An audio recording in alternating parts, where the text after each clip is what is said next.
Krishna Krishna Hare Hare Hare Rama Hare Rama Rama Rama Hare Hare Krishna Krishna Krishna Hare Hare Hare Rama Rama Rama Hare Hare Hare Krishna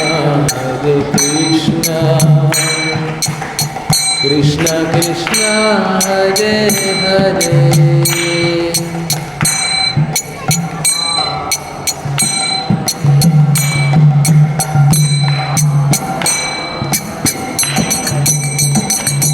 Hare Krishna Krishna Krishna Hare Hare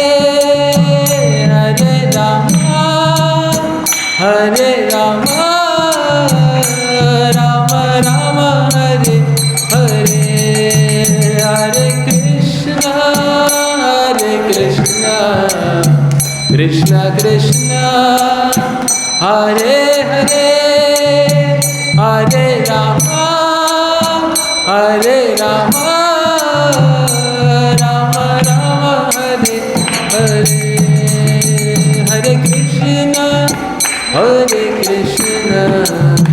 Krishna Krishna Hare Hare Hare Rama Rama Rama Hare Hare Hare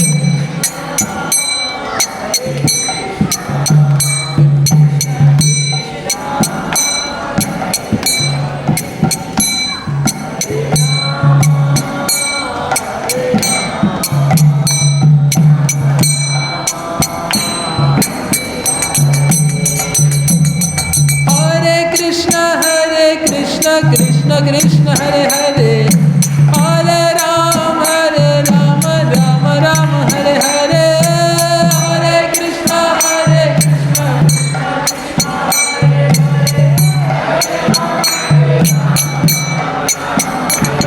Hare Krishna Krishna Krishna Hare Hare Hare Rama Rama Rama Hare Hare Hare Krishna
Krishna Krishna Hare Hare Hare Ram Ram Ram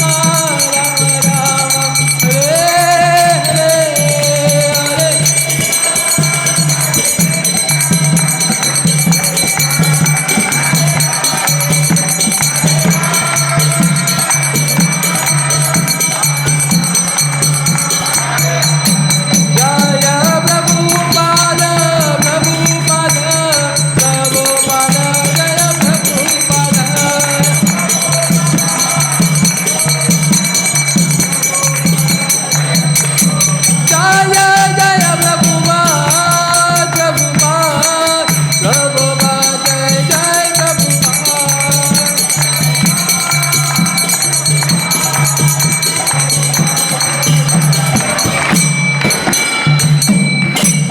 जय ओम विष्णुपाद परमहंस परिव्राजकाचार्य श्री श्रीमद अभय चरणारविंद भक्ति वेदांत स्वामी श्रील प्रभुपाद की जय ओम विष्णुपाद परमहंस परिव्राजकाचार्य श्री श्रीमद भक्ति सिद्धांत सरस्वती गोस्वामी प्रभुपाद की जय अनंत कोटि वैष्णव वृंद की जय निताई गौर प्रेमानंदे। ओम नमो भगवते वासुदेवाय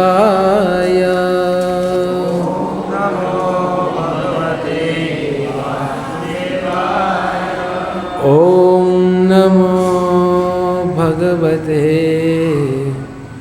वासुदेवाय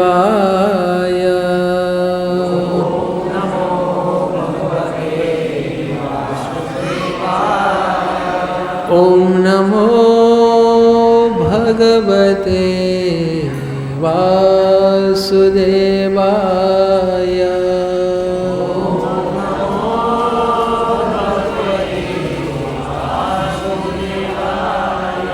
ओम अज्ञानतिमिरन्दस्य ज्ञानाञ्जनशलाकया चक्षुरुन्मीलितं येन तस्मै श्रीगुरुवे नमः। श्रीचैतन्यमनोभीष्टं स्थापितं येन भूतले स्वयं रूपकदा मह्यं ददाति स्वपदान्तिकं वन्देऽहं श्रीगुरो श्रीयुतपदकमलं श्रीगुरुन् वैष्णवांश्च श्रीरूपं साग्रजातं सहगण रघुनाथान्वितं त्वं सजीवं साद्वैतं सावधूतं परिजनसहितं कृष्णचैतन्यदेवं श्रीराधाकृष्णपादान् सहगण ललिता श्रीविशाखान्वितांश्च।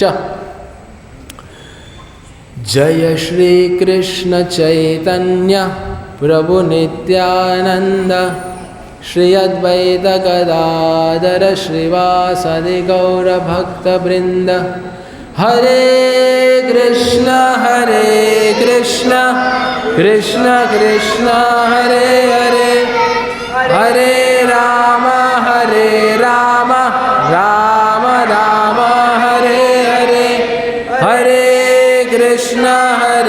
कृष्ण कृष्ण कृष्ण हरे हरे हरे राम राम राम हरे हरे।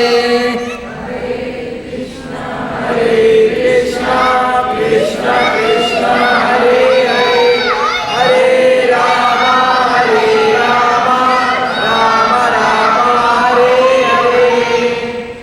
हरे कृष्ण हरे कृष्ण। तो आप सभी का स्वागत है पुनः एक बार। भगवत गीता के सत्र में नहीं, पर राम कथा में। रामनवमी आ रही है। जब मैं रामायण पढ़ता हूँ और जब राम कथा बताने की बारी आती है तो व्यक्तिगत रूप से मुझे ऐसा लगता है कि घड़ी थम जानी चाहिए, क्योंकि आप अभी सुनोगे राम कथा तो इतना दिलचस्प है। ये दिलचस्प इसीलिए है क्योंकि ये रामायण में जो प्रभु श्री रामचंद्र जी ने लीलाएं की है, वो हरेक लीला तो छोड़िए, पर प्रभु श्री राम के जीवन की एक एक घटना हमें एक शिक्षा प्रदान करती है। आज तक हम बचपन से रामायण सुनते आए हैं, रामायण के बारे में थोड़ा बहुत हमें ज्ञान भी होगा, नाना नानी से दादा दादी से सुना होगा,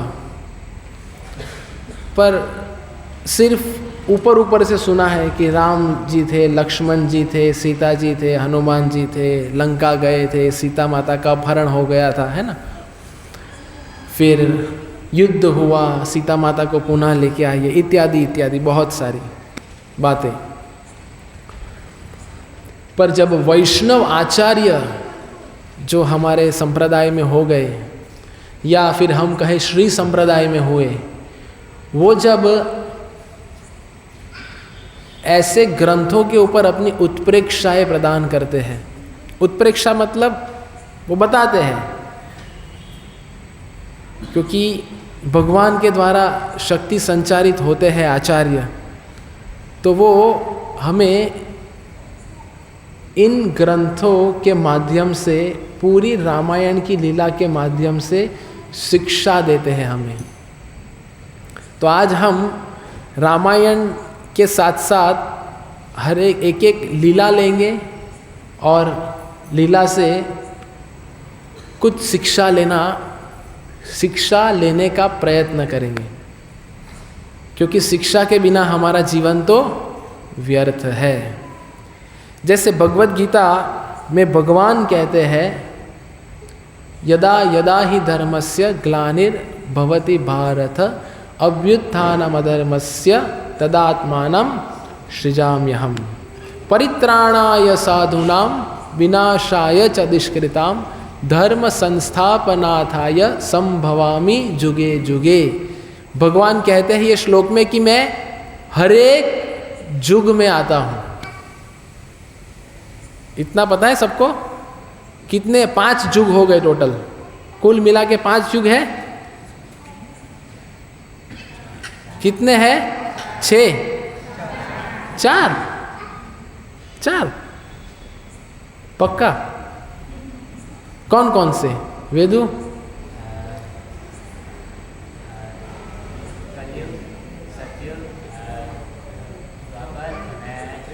त्रेता, सही बात है। सतयुग, त्रेता युग, द्वापर युग और कलि युग। हम सब लोग सतयुग में जी रहे हैं।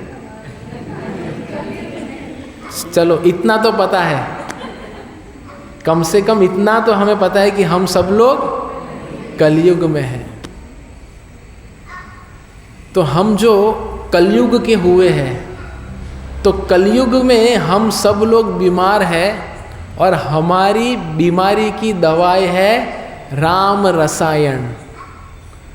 भगवान श्री राम की जो कथा है वो हम सब के लिए एक रसायन के समान है। रसायन समझते? दवाई। तो सबसे पहला प्रश्न तो ये उठता है कि क्या हम तैयार हैं हमारी बीमारी का इलाज कराने के लिए? हम सब लोग बीमार तो है, कई बार हम बीमार होते हैं लेकिन हम घर पे पड़े रहते, डॉक्टर के पास नहीं जाना, ऐसे ठीक हो जाऊंगा मैं, होता है ऐसा। तो हम सब लोग आध्यात्मिक रूप से बीमार हैं अभी। तो क्या हम चाहते हैं कि हमारी बीमारी का इलाज हो? हाँ या ना? हाँ। तब जाके अभी राम कथा का प्रारंभ होगा। तो एक होता है जब हम भगवान की लीला सुनते हैं तो बड़ा आनंद आता है ना। जैसे अगर हम भागवतम अगर पूरा देखें तो भागवतम के दशम स्कंध में भगवान श्री कृष्ण की ये सब लीलाओं का वर्णन है, भगवान की लीला का वर्णन है। और अधिकांश हम जब देखते हैं अलग अलग जगहों पे जो भी भागवत कथाएं चलती है तो भागवत कथा में इन सब लीला का वर्णन होता है, पूतना वध, अगासुर वध, फिर वो रास लीला इत्यादि इत्यादि। तो बड़ा मनमोहक लगता है ना, कथा सुनना बहुत अच्छा लगता है। अगर गलती से हम भी वो कथा में चले जाए तो हमें लगता है हा कितना मज़ा आया। और वो हरि कीर्तन रस कितना बोर करता है। भगवत गीता समझा के अर्जुन के 5 कारण, युद्ध न करने के कारण, क्यों युद्ध करना है, आत्म साक्षात्कार का विज्ञान पक जाते हैं। पर एक चीज़ अच्छी है, क्या? आगे का हॉल में बोर होता है, पीछे के हॉल में आनंद आता है, ये अच्छा है। तो भागवत कथा रसप्रद लगता है, लेकिन आचार्य कहते हैं अगर भागवत श्रवण करना है या भागवत पठन करना है तो प्रथम स्कंद से क्रम अनुसार करना है। प्रथम, द्वितीय, तृतीय, चतुर्थ, पंचम, षष्ठम, सप्तम, अष्टम, नवम, दशम, एकादश, द्वादश, क्रम में, ना कि बीच में से उठा लिया दशम स्कंद की लीला शुरू हो गई, नहीं चली। तो प्रथम कुछ स्कंद देखे हम, द्वितीय, तृतीय, चतुर्थ, ये स्कंद तक पूरा तत्व दिया है। तत्व समझते हैं? तत्व मतलब फिलॉसॉफी। जब कोई ये तत्वों को अच्छे से प्रारंभिक स्कंद में समझेंगे तब जाके दशम स्कंद की लीला ठीक ठीक समझ पाएंगे। समझ में आ रहा है जिग्नेश भाई? इसका अर्थ ये हुआ कि लीला समझने के पूर्व तत्व को समझना बहुत आवश्यक है। तो ये क्यों चर्चा कर रहे हैं हम? क्योंकि जब हम कोई भी भगवान की लीला के बारे में श्रवण करते हैं तो बड़ा आनंदित लगता है, क्योंकि वो मनोरंजन देता है, मन का रंजन हो रहा है लीला के द्वारा। लेकिन हम जब इन लीलाओं के माध्यम से जब शिक्षा ग्रहण करते हैं तब वह आत्मरंजन का विषय हो जाता है। जब हम कोई कहते हैं हमने तो रामानंद सागर का रामायण देख लिया है, पूरा रामायण हमें पता है, लेकिन वो क्या हुआ? मनोरंजन हुआ। पर जब उन लीलाओं से हम शिक्षा लेते हैं तो वो होता है आत्मरंजन। और हम सब लोग जो इधर एकत्रित हुए हैं आत्मरंजन के लिए आए हुए हैं। तो हमारा आत्मरंजन कैसा होगा? जब भी भगवान हर एक युग में जब अवतरित होते हैं तो 2 मुख्य प्रयोजन होता है भगवान का। एक है लीला करना और दूसरा इन लीलाओं से शिक्षा प्रदान करना। समझे? 2 मुख्य प्रयोजन, सब याद रखना है।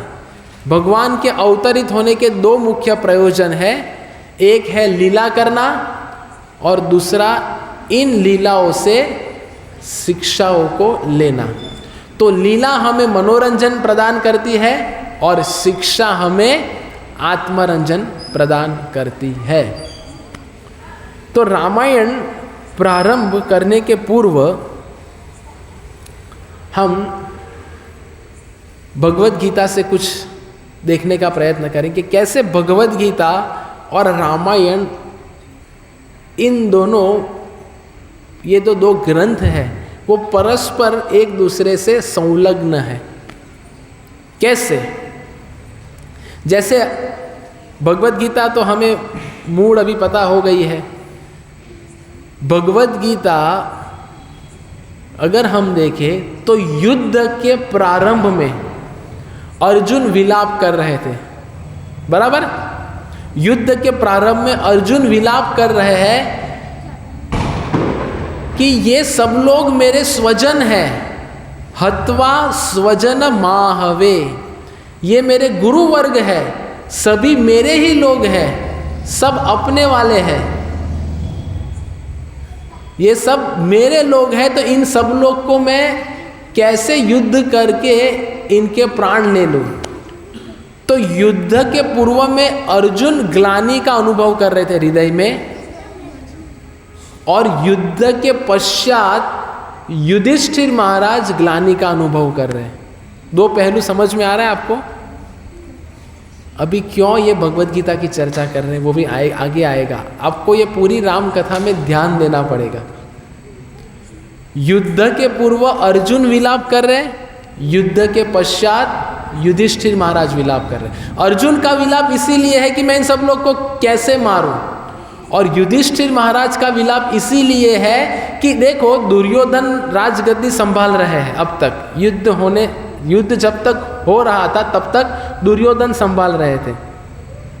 तो युधिष्ठिर महाराज कहते हैं दुर्योधन का शासन चल रहा था तब तक ठीक था, लेकिन केवल और केवल मुझे राजा बनाने के लिए इतने सारे लोग मारे गए। तो एक भक्त का स्वभाव ऐसा होता है। तो युधिष्ठिर महाराज ये सब सोच के ग्लानि का अनुभव कर रहे थे।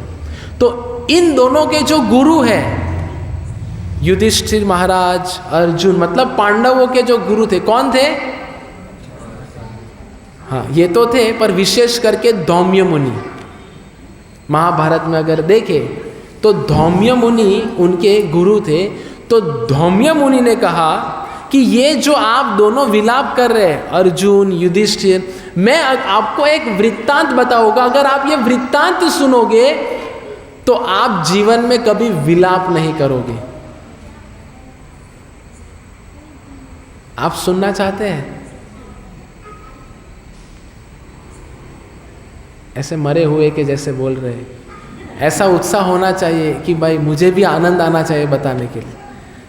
क्या आप धौम्य मुनि के द्वारा दिया गया वृत्तांत सुनना चाहते हो? ऐसा तो क्या जोर से बोलते तो अगल बगल थोड़ा दिन भर थके हैं, ट्रेन के धक्के खाए हैं, तो थोड़ा नींद लग जाता है, क्योंकि वातावरण शांत है, राम कथा चल रही है, और माया देवी का विशेष आशीर्वाद भक्तों के ऊपर रहता है कि जब भी कथा चले माया देवी नींद ला देती है। शुरू में हरे कृष्णा बोले तो आँख बंद हो जाती है, आप बोलते रहो, हम परमात्मा सुन रहे हैं, मुझे सुनने की जरूरत नहीं। और जब अंत में बोलते हरे कृष्णा, तो अंत में जब बोलते तो आँख खुल जाती है कि अभी प्रसाद, अभी रिसेस हुई, स्कूल में बेल बजता है रिसेस के लिए, इधर हरे कृष्ण बोला जाता है। तो धौम्य मुनि वृत्तांत सुनाते हैं। क्या वृत्तांत सुनाते हैं धौम्य मुनि? वो कहते हैं कि अगर रामायण अगर हम देखें तो दशरथ महाराज, ये सब हम जानते हैं कि कैकेयी माता को वचन दिए थे, 3 वचन दिए थे। कितने वचन दिए थे भरत जी? 3, 4, 5 कितने? 2 वचन दिए थे। फिर प्रभु श्री रामचंद्र जी को वनवास भेजा गया। वृत्तांत कैसा है कि दशरथ महाराज ने आज घोषणा कर दी कि कल रामचंद्र जी का राज्याभिषेक होगा, राज्याभिषेक होने वाला है। अभी कल राज्याभिषेक होने वाला है और एक ही रात में पूरी मैच फिक्सिंग हो जाती है। एक रात में पूरी बाजी पलट जाती है। इधर अयोध्यावासी पूरे हर्ष उल्लास में पूरे अयोध्या को सजा दिया गया, ध्वजा लगा दी गई, सुगंधित जल का छंटकाव हो गया, पुष्प की वर्षा, तोरण इत्यादि सब जगह कि कल प्रभु श्री रामचंद्र जी का राज्याभिषेक होने वाला है। और जब दूसरे दिन सुबह हम जानते हैं कि मंथरा कैकेयी को कुछ बोलते हैं, फिर वो कैकेयी जो इतना प्रेम करती थी प्रभु श्री रामचंद्र जी से, जब विवाह के पश्चात रामचंद्र जी आशीर्वाद लेने गए माता कैकेयी के पास, तो कैकेयी माता ने कहा, मैं इतनी प्रसन्न हूँ आपसे कि मेरा पूरा राजमहल प्रभु श्री रामचंद्र जी आपको देने के लिए तैयार हूँ। ये कैकेयी माता की करुणा और आशीर्वाद।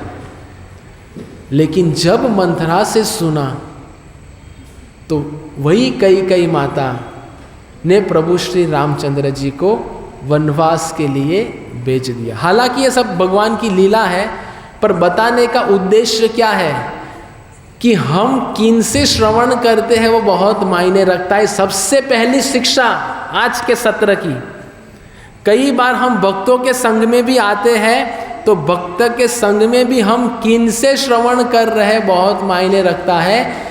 वही प्रभु श्री रामचंद्र जी की अयोध्या, वही प्रभु श्री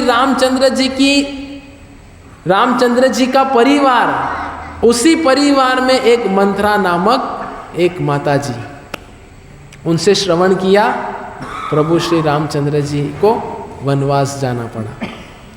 तो प्रथम शिक्षा, हम किन से श्रवण करते हैं ये बहुत मायने रखता है। इसीलिए शास्त्र कहते हैं, श्रीमद् भागवतम में लिखा है कि अभक्तों से कोई भी कथा श्रवण नहीं करनी चाहिए। कई बार हम देखते हैं ना, आस्था चैनल में हमारी आस्था होती है, कई बार लोग कहते आमच्या घरी तो सकाळपासून संस्कारित चॅनल असते, आम्ही सकाळपासून हेच बघत राहतो, हम सुबह से शाम तक पूरा कथा ही चलती है हमारे घर पे, भागवत कथा चलती है, राम कथा चलती है, ये चलता है, वो चलता है। लेकिन शास्त्र कहते हैं वो सब कथा है, ठीक है, दूध जो है शास्त्र में अमृत कहा गया है, लेकिन अगर वो दूध को सर्प का डंस लग जाए तो वह दूध अमृत नहीं विष बन जाता है। तो हालांकि वो राम कथा हो, कृष्ण कथा हो, पर अगर किसी अभक्त के द्वारा सुनाई दी जाती है तो वह विष के समान है। ये मैं नहीं कह रहा हूँ, श्रीमद् भागवतम कहता है। श्रीमद् भागवतम के प्रथम स्कंद में इसका वर्णन है, कोई चाहे तो पढ़ सकते हैं, देख सकते हैं। इसीलिए हमें ये ध्यान रखना है कि हम अन्य किसी से ऐसी कोई भी कथा श्रवण ना करें। तो अभी पता कैसे चलेगा कि किन से श्रवण करें?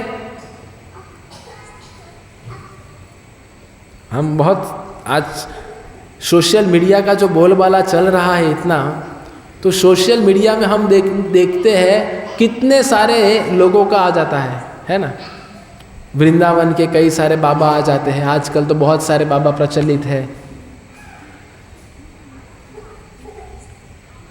फिर कई सारी माताओं का भी आता है प्रवचन। तो हमको लगता है कि सब भगवान कृष्ण के बारे में बता रहे हैं, सब कृष्ण की बात कर रहे हैं, यही सब चल रहा है।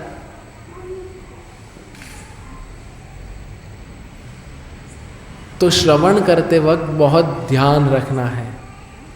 तो कैसे समझ में आएगा कि कौन अधिकृत है? जो 4 संप्रदाय के अंतर्गत है, ये सब कुछ हमने शुरुआत के सत्रों में चर्चा की है, हम विस्तार में नहीं जाएंगे। तो जो 4 संप्रदाय के अंतर्गत है वही अधिकृत है। तो वो श्री संप्रदाय है,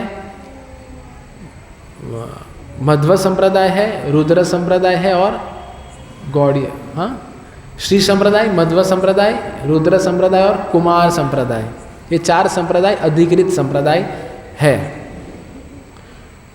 तो धौम्य मुनि याद है ना, हम भूल मत जाना, धौम्य मुनि सब वृत्तांत बता रहे हैं कि इतनी सब घटनाएं हो गई। इधर दशरथ महाराज विलाप कर रहे हैं। क्या विलाप चल रहा है दशरथ महाराज का? प्रभु श्री रामचंद्र जी को कह रहे हैं रुक जाओ, आज की रात रुक जाओ, मुझे जी भर के आपको देखना है। एक बार जब मैं नासिक में राम कथा कर रहा था तो एक विद्यार्थी ने मुझे प्रश्न किया, अभी शुरू होने ही वाला था कि इसके पहले प्रश्न कर दिया कि प्रभु जी राम कथा सुनने की क्या योग्यता है? योग्यता होनी चाहिए ना। पाठशाला में अगर प्रवेश लेना है तो उसके लिए कुछ योग्यता चाहिए। 10वीं की परीक्षा देनी है, इम्तिहान देना है तो हॉल टिकट चाहिए। वैसे राम कथा श्रवण करने के लिए भी योग्यता चाहिए। तो मैंने एक सहज भाव से कहा, राम कथा श्रवण करने की योग्यता यही है कि जेब में रुमाल होना चाहिए। आप कहेंगे अनएक्सपेक्टेड आंसर है ये, है ना, अनएक्सपेक्टेड। रुमाल और राम कथा का क्या संबंध है? राम कथा सुन रहे हैं और आंखों में अश्रु नहीं आ रहे हैं तो राम कथा नहीं सुना है। तो दशरथ महाराज कह रहे हैं प्रभु श्री रामचंद्र जी से कि एक रात रुक जाइए, कि मुझे जी भर के देखना है आपको। लेकिन प्रभु श्री रामचंद्र जी कह रहे हैं कि आपका वचन है और आपकी आज्ञा को मैं कैसे टाल सकूं। ये कहते हुए प्रभु श्री रामचंद्र जी निकल पड़ते हैं वनवास के लिए। इतना ही नहीं, उनके साथ माता सीता निकल पड़ते हैं। तो इधर कौशल्या माता का विलाप, दशरथ महाराज का विलाप, अयोध्या वासी का विलाप, पूरी अयोध्या अगर आप देखो तो जो, ये दोनों बच्चों को बाहर भेज दो, वेदू बाहर लेके जाओ।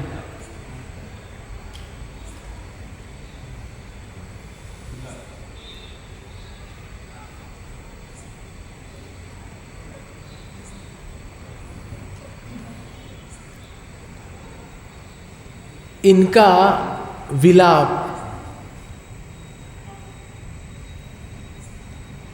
पूरी अयोध्या, जैसे अभी सन्नाटा छा गया ना, वैसा सन्नाटा अयोध्या में।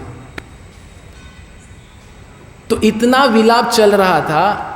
ये सब कुछ जब चल रहा था तब भरत महाराज तो उधर थे ही नहीं। तो जब भरत महाराज पुनः लौटे अयोध्या में, जब उन्होंने देखा कि ये अयोध्या इतनी शांत क्यों है, और जब पूरा वृत्तांत सुनते हैं कि ये सब कुछ हो गया, तो भरत महाराज फूट फूट के रोने लगे कि मेरी माता ने ये क्या कर दिया। हालांकि मुझे तो कोई राज्य नहीं चाहिए, मुझे कुछ नहीं चाहिए, फिर भी मेरी माता ने। अभी देखो पूरे वृत्तांत में अगर देखें तो भरत महाराज निर्दोष थे। अगर हम भरत महाराज की जगह होते तो हम कहते चलो अच्छा हुआ ये लोग चले गए, अभी मैं बॉस बन गया, अभी मैं बोलूंगा वैसा होगा। तो इधर भरत महाराज विलाप करने लगे। तो धौम्य मुनि कह रहे थे कि ये है रामायण, कि भरत महाराज की कोई गलती नहीं थी, फिर भी भरत महाराज इतना विलाप कर रहे थे कि मैं प्रभु श्री रामचंद्र जी को अब क्या मुंह दिखाऊंगा। ये भरत महाराज की प्रतिक्रिया थी। तो धौम्य मुनि कह रहे हैं कि भरत महाराज को राजगद्दी नहीं चाहिए थी, फिर भी भरत महाराज का इतना विलाप क्यों भरत महाराज इतना? क्योंकि भरत महाराज धर्म को जानते थे।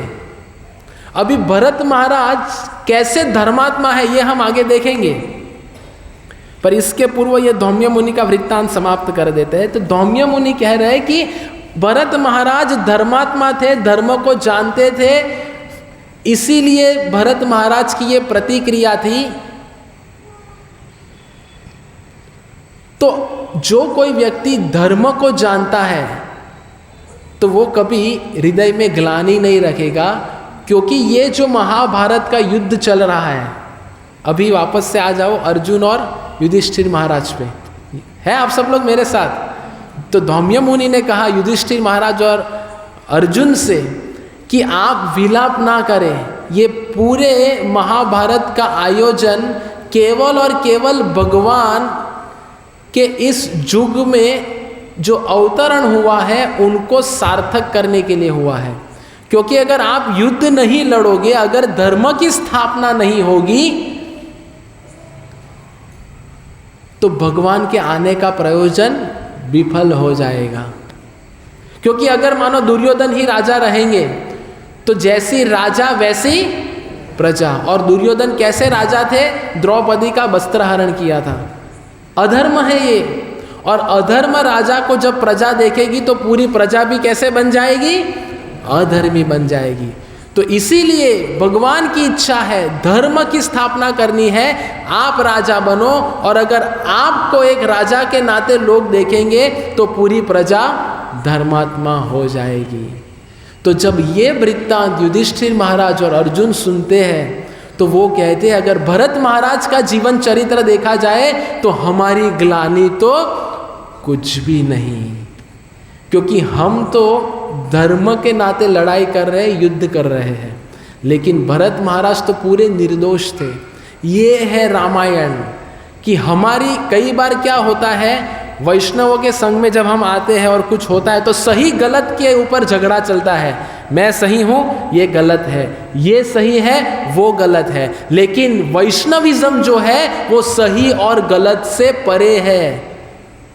ये भरत महाराज और पूरी रामायण अभी तक हमने जो चर्चा की, इससे ये निष्कर्ष निकलता है। तो दूसरी शिक्षा है ये कि वैष्णविज्म जो है वो सही और गलत के परे है।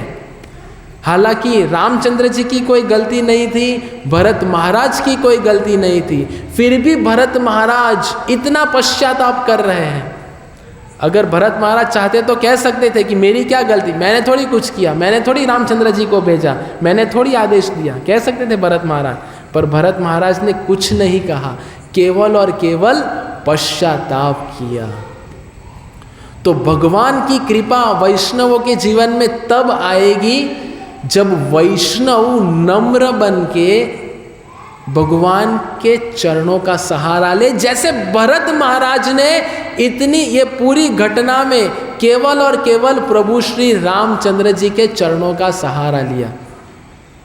तो जब हमारे जीवन में जब उथल पाथल होती है, कोई हालांकि हम सही होंगे फिर भी हमें गलत ठहराया जाएगा, तो हमें बवाल नहीं करना है, बवाल छोड़ के गोपाल के पास जाना है, गोपाल के चरणों का सहारा लेना है, तब जाके हम भगवान की कृपा से लाभान्वित होंगे, अन्यथा नहीं होंगे। हम रोज आके भगवान के समक्ष झोली फैला के कृपा की याचना करते हैं, तो भगवान ऐसे वैसे कृपा नहीं देते, भगवान सब देखेंगे। और ये जैसे भरत महाराज की मैं क्यों चर्चा कर रहा हूँ, क्योंकि भरत महाराज का चरित्र इतना प्रेरणास्पद है। इतना ही नहीं, आगे अगर हम देखें रामायण में, तो जब प्रभु श्री रामचंद्र जी, लक्ष्मण जी, भरत जी, शत्रुघ्न जी, इनका जब जन्म हुआ था तो जन्म से वो लोग बहुत रो रहे थे, इतने रो रहे थे, खिलौने दिए, ये दिया, वो दिया, माता जी के पास ले गए, सब कुछ किया, शांत नहीं हो रहे। तो फिर ये सब माताएं मिलके कुल गुरु के पास जाते हैं, वशिष्ठ मुनि के पास, और वशिष्ठ मुनि के पास जाके कहते हैं ये सब लोग क्यों रो रहे हैं। इससे अगली शिक्षा कि जब भी जीवन में रोना धोना आता है, समस्या आती है, तो अपना दिमाग नहीं लगाना चाहिए, गुरु के पास जाना चाहिए। गुरु के पास जाना मतलब गुरु ने दिए गए ग्रंथों को पढ़ना है, शास्त्रों को पढ़ना है। कोई भी समस्या आ जाए तो सुमित्रा माता, कौशल्या माता, ये सब लोग कोई बाबा के पास पीछी लगाने नहीं गए। मोरपंख वाली पीछी लगाने जाते ना, बचपन में बच्चे रोते हैं तो काला धागा पहनाते हैं, पैर में धागा बांधते हैं, कमर में धागा बांधते हैं, गले में धागा बांधते हैं, काला टीका लगाते हैं, फिर माता ये ऐसे करती है। तो गुरु के पास जाना चाहिए। तीसरी शिक्षा, तो गए कुल गुरु के पास, वशिष्ठ जी के पास। तो वशिष्ठ जी ने जैसे ही इन चारों भाइयों को देखा, समझ गए कि ये पूर्ण पुरुषोत्तम भगवान है। पर अगर ये माताओं को बताने जाए तो माता समझेगी नहीं, क्योंकि माता जो थी वो वात्सल्य भाव से ओतप्रोत थी। तो फिर वशिष्ठ मुनि एक युक्ति लगाई कि अगर इनको शांत करना है तो पहले क्या था, ये सब लोग इसलिए रो रहे थे क्योंकि इन बच्चों को सबको ऐसे वैसे अलग अलग, वो क्या कहते हैं, बच्चों को सुलाते, उसको क्रैडल इंग्लिश में कहते हैं, झूला समझ लो चलो।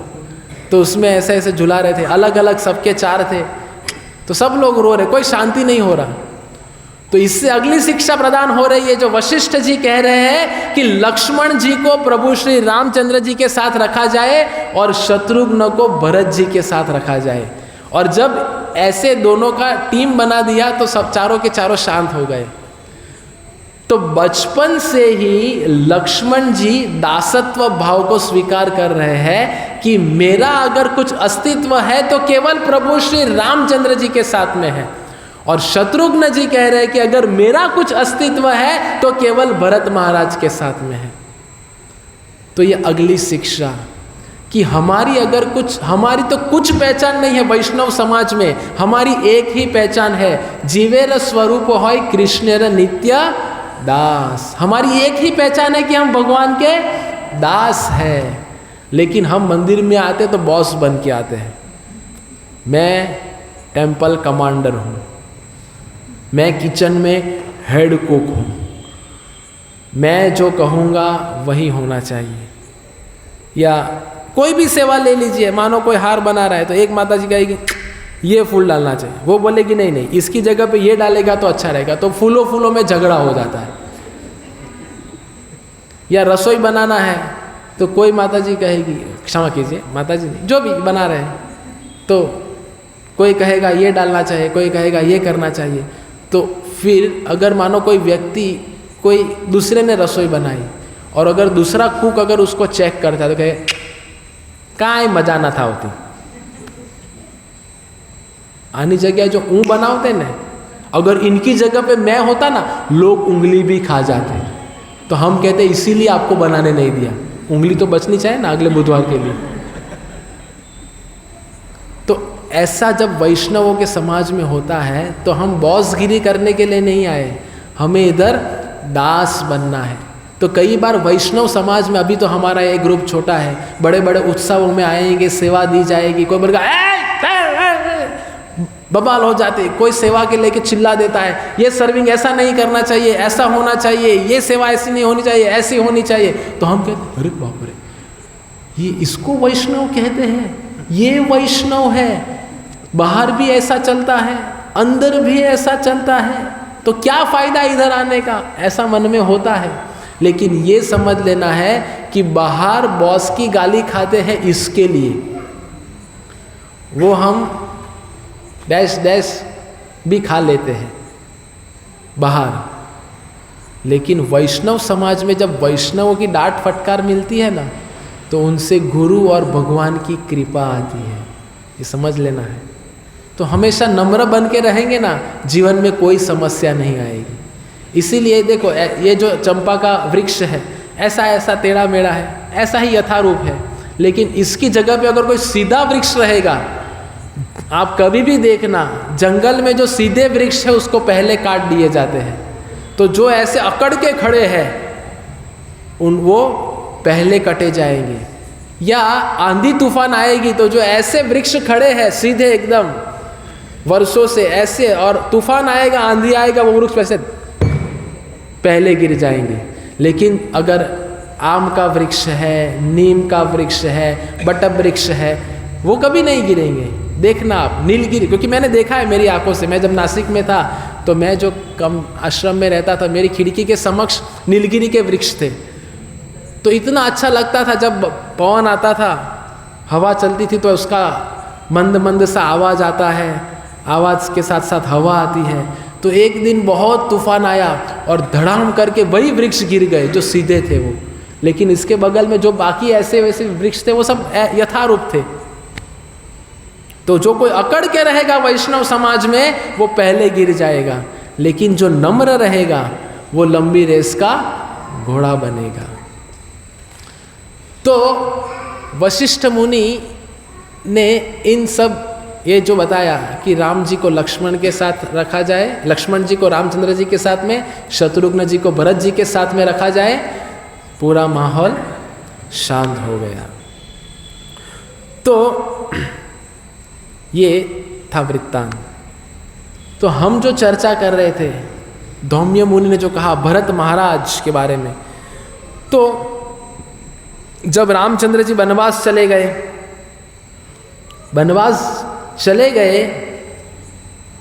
तो वनवास में जितना भी समय रामचंद्र जी थे, रामचंद्र जी एक व्यक्ति को बहुत याद करते थे अपने जो 14 वर्ष के वनवास में। मानो अगर हम इधर से किधर जाते हैं तो हम सबसे ज़्यादा किसको याद करते हैं? हमारे करीब के जो होते हैं। मानो कि जब विद्यार्थी बाहर पढ़ने जाते हैं तो माता को, पिता को, इनको याद करेगा, अपने भाई को याद करेगा, है कि नहीं? लेकिन रामचंद्र जी अपने पूरे 14 वर्ष के वनवास में सबसे ज्यादा रामचंद्र जी अगर किसी से विरह का अनुभव कर रहे थे तो वो थे भरत महाराज। कौन थे? भरत महाराज। इतने बड़े व्यक्तिमत्व थे भरत महाराज। नहीं तो सोचिए, जो पूर्ण पुरुषोत्तम भगवान है वो अगर किनको याद कर रहे तो व्यक्ति कितना महान होगा। ना दशरथ महाराज को याद किया, ना कौशल्या माता को, ना सुमित्रा माता को, ना कैकेयी को, ना अयोध्या वासी को, किसी को नहीं, भरत महाराज। इतना ही नहीं, वशिष्ठ मुनि इतना कहते थे, अगर पूरी अयोध्या में अगर कोई धर्मात्मा है तो वो रामचंद्र जी से भी ज्यादा अगर कोई धर्मात्मा है तो वो है भरत महाराज। अब गुरु ने सैंक्शन कर दिया।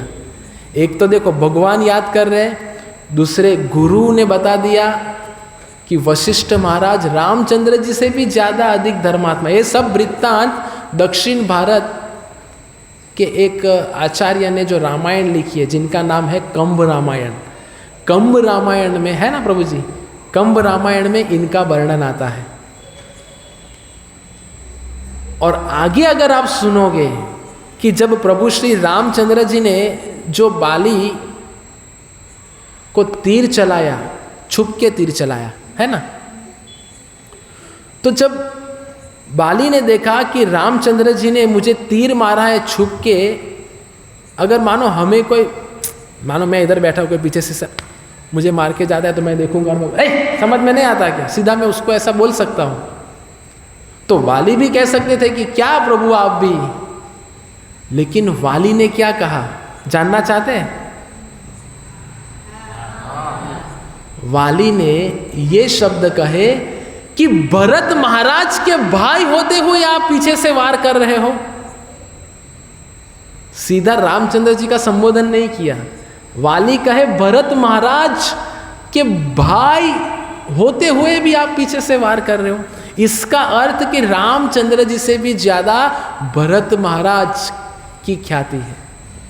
तो हम इधर किसी की तुलना नहीं कर रहे हैं, पर बताने का उद्देश्य क्या है कि भरत महाराज का इतना समर्पण और भरत महाराज का इतना त्याग, त्याग की पराकाष्ठा थे भरत महाराज।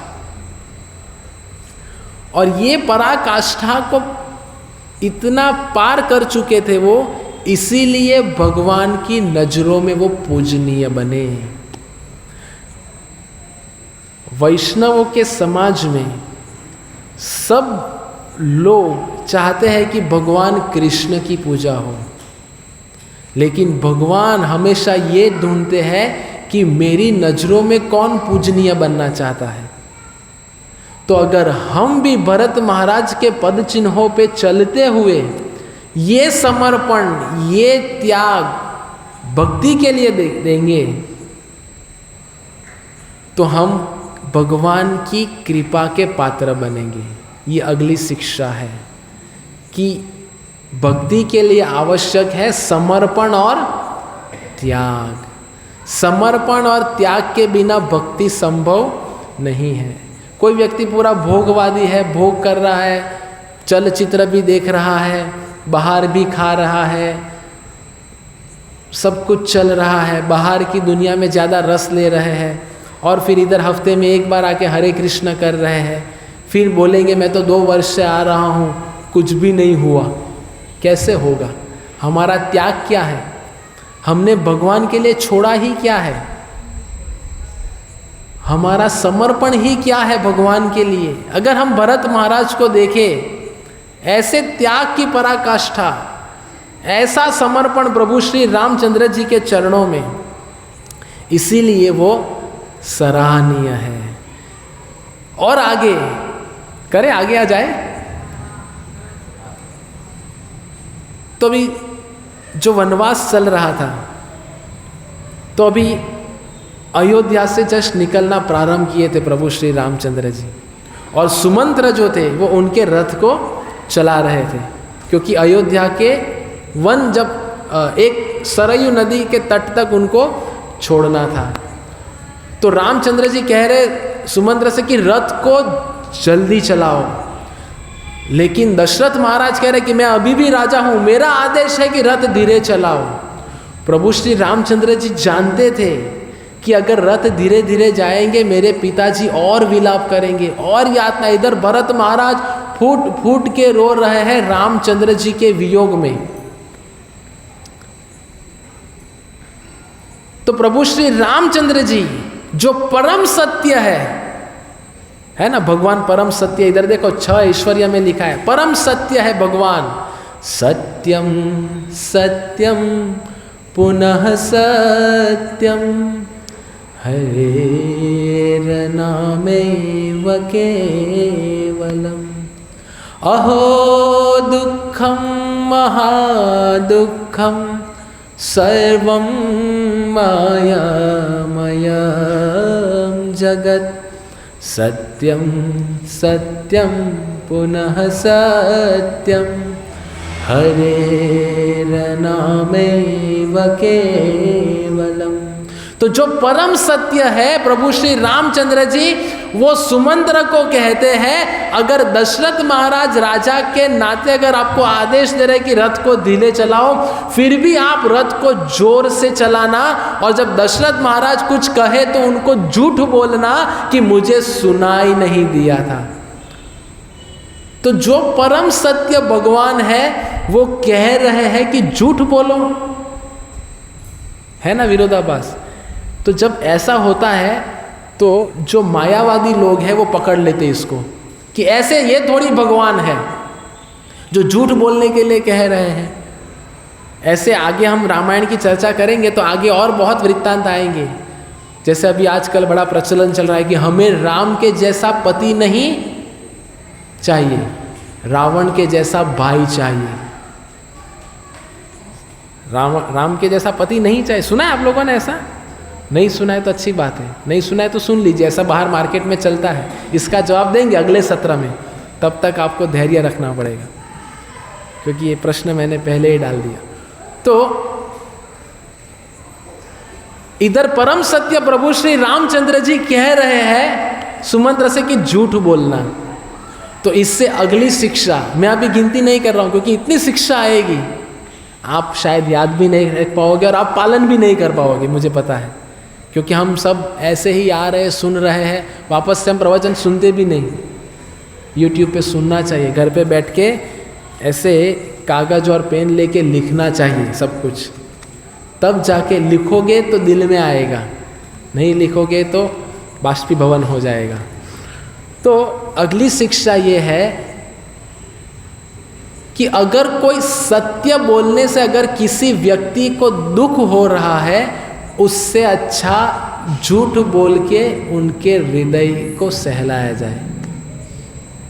तो अगर दशरथ महाराज का सुन के अगर सुमंत्र रथ धीरे चलाते तो उनको और दुख होता था, जो प्रभु श्री रामचंद्र जी नहीं चाहते थे।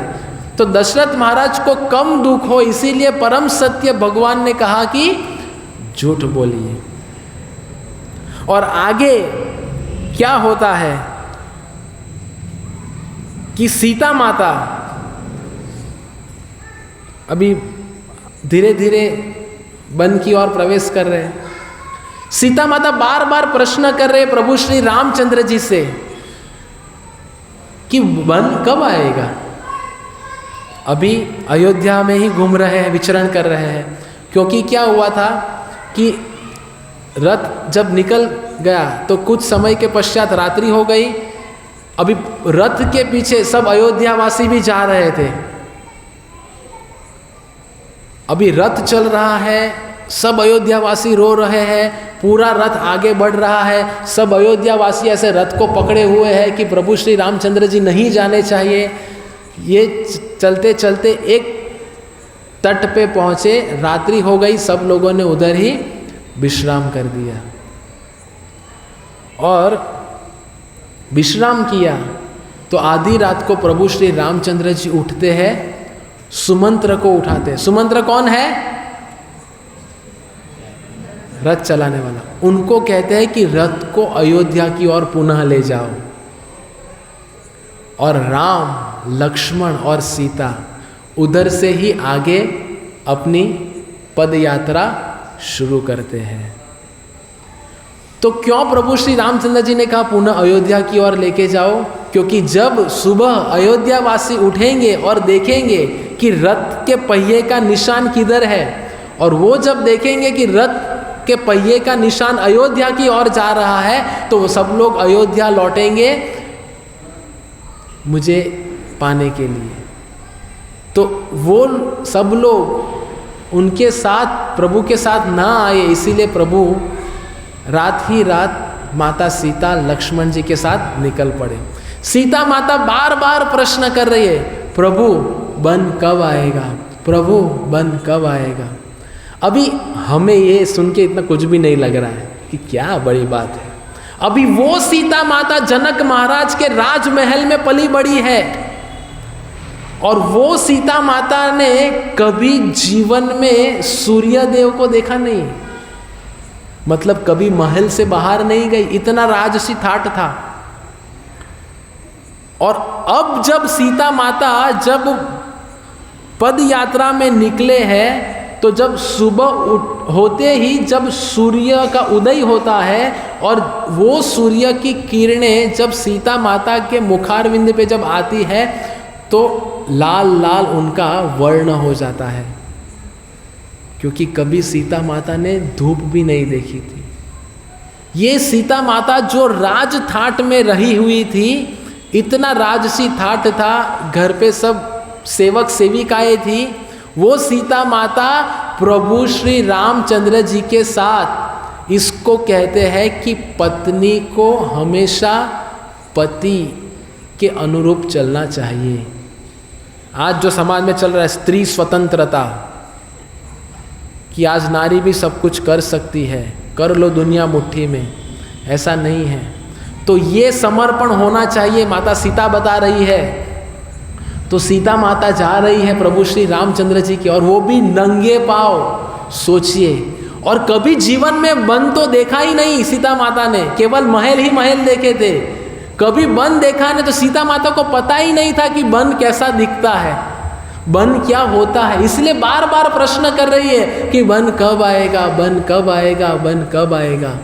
अभी सीता माता डर रही थी, इसीलिए प्रश्न नहीं कर रही थी। अगर आगे आप सुनोगे तो आप रोगे, लिख के रखो। तो उसकी चर्चा अगले बुधवार को करेंगे। करे कि बता दो? तो सीता माता बार बार प्रश्न इसीलिए कर रहे थे, क्षमा कीजिए, प्रभु श्री रामचंद्र जी से, क्योंकि सीता माता का ये मनोभाव था कि कब वन का प्रारंभ होगा और कब मैं प्रभु श्री रामचंद्र जी की सेवा के लिए सज्ज हो जाऊं। पूरा सेवा का भाव कि कब मैं प्रभु श्री रामचंद्र जी की सेवा करूं। और आगे अगर हम वृत्तांत देखें तो सेवा करने के उद्देश्य से माता बार बार पूछ रही थी कि वन कब आएगा, कब आएगा, कब आएगा। अगली शिक्षा, हमेशा भगवान की सेवा के लिए ऐसा तत्पर होना चाहिए। कई बार हम तो सेवा से भागते हैं, फटाफट प्रसाद लो, अगर हरि कीर्तन प्रभु देख लेंगे तो बर्तन धोने के लिए ले जाएंगे, उससे अच्छा फटाफट निकल लो।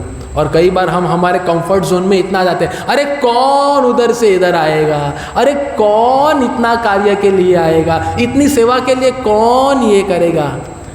लेकिन भगवान की नज़रों में क्या सीता माता का त्याग। और अगर आगे हम देखें तो जब वन में चल रहे तो सीता माता प्रभु से कहे मैं आगे चलूंगी, क्यों? क्योंकि वन में जो भी कांटे आएगा ना, वो कांटे मेरे पैरों में लगेंगे ताकि आपके पैरों में कांटे ना चुभे। क्या क्या त्याग है ये। तो रामायण जो है, ये रुमाल के बिना मत आना अगले बुधवार को, ये है रामायण। हरे कृष्ण कृष्ण कृष्ण हरे हरे, हरे राम राम राम हरे हरे। श्री राम नवमी महामहोत्सव की प्रभु श्री रामचंद्र भगवान की, श्रील प्रभुपाद की, निताय गौर प्रेमानंदे। है रसप्रद रामायण। ये तो अभी शुरुआत भी नहीं हुई, तो बहुत सुंदर है। तो आइए अगले बुधवार को, ताकि हम सही मायने में रामनवमी मना पाए। ये सब कुछ बताने का प्रयोजन क्या है कि रामनवमी के दिन हम सही चेतना में प्रभु श्री रामचंद्र जी का आविर्भाव मनाए। अब तक बहुत रामनवमी मनाई, लेकिन अच्छा अच्छा भोग बनाया, खाया, ओ रामनवमी मना लिया, नहीं। ये त्याग, ये समर्पण, ये सेवा भावना। हरे कृष्ण। सभी के लिए प्रसाद है, प्रसाद के लिए प्रस्थान करें।